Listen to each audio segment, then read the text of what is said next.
Alright, welcome to my next campsite. This is public lands right off of Highway 88, and it's pretty good. You can see the sky is blue. I tried to set it up so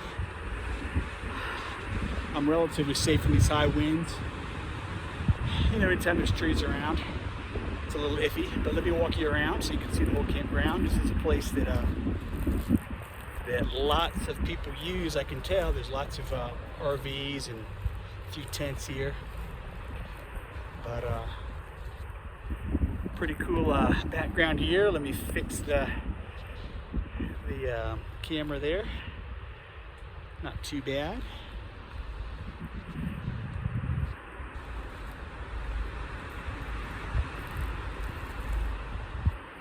Really high winds, expecting rain and snow tonight.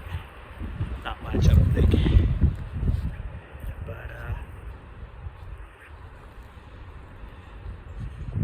this is going to be home for the next few hours, and hopefully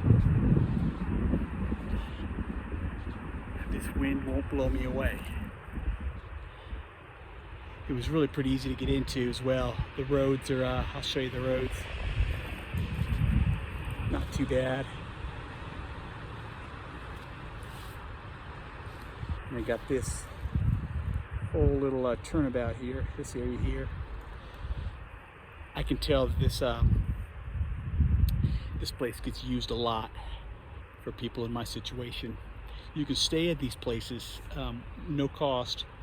The only requirement, of course, is 14 days, no longer. Of course, I'm only going to stay at night, but I can tell some of these folks move from campsite to campsite, and you know, 14-day minimum, or excuse me, 14-day maximum, and you can see a lot in 14 days if you come here and set up your campsite and you know, tour the area. Lake Tahoe is not about 20 minutes from here, probably, maybe a little bit more, but not much.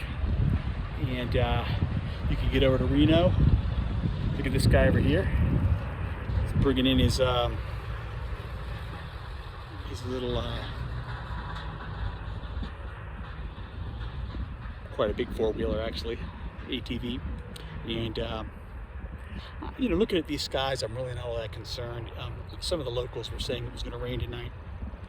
And like I said before, I tried to look up the weather.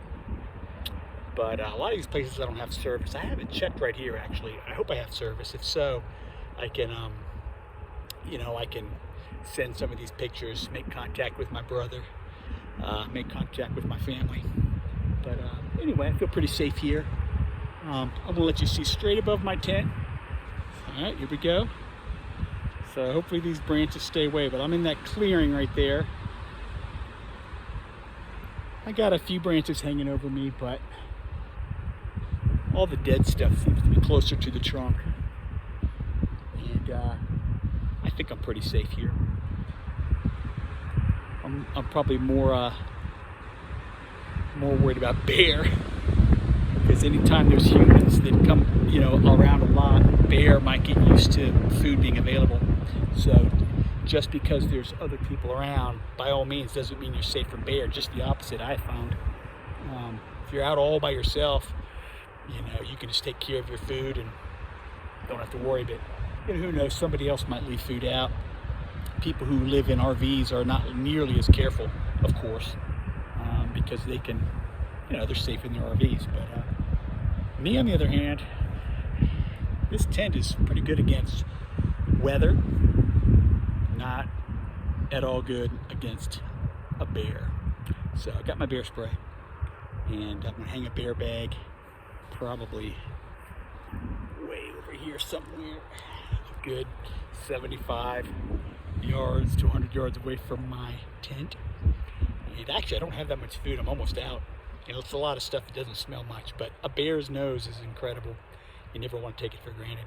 And so that's it. So thanks for joining again. And again, I'm just off of 88 in the Sierra Nevada mountains, getting about 20-25 miles away from Lake Tahoe again. Tomorrow I'm going to just roll down into Reno, and spend the day resting with Rick again for another couple of days. Monday I'm going to get those tires fixed, and then it's toward the southeast. Now I will say southeast. Did I say southeast? Northwest.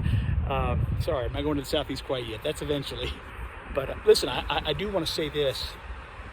I've been, when I stopped for lunch today at this cool little cafe on 88, and the news was on, and there's all kinds of unrest and protesting in Seattle. It makes me a little bit nervous because that's my destination.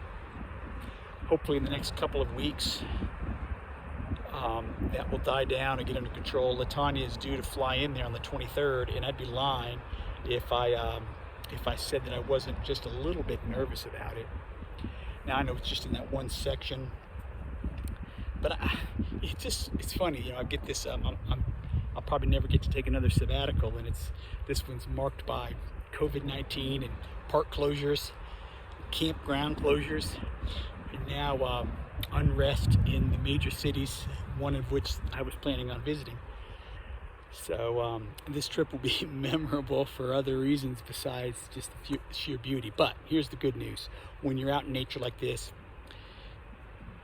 those things, while I'm aware of them, they don't concern me, at least in the moment. That's a worry for tomorrow or the next day, whatever. But again, I just wanted to mention it because I did see that report a couple hours ago, and it's been on my mind a little bit. So it helps to talk about it, say something.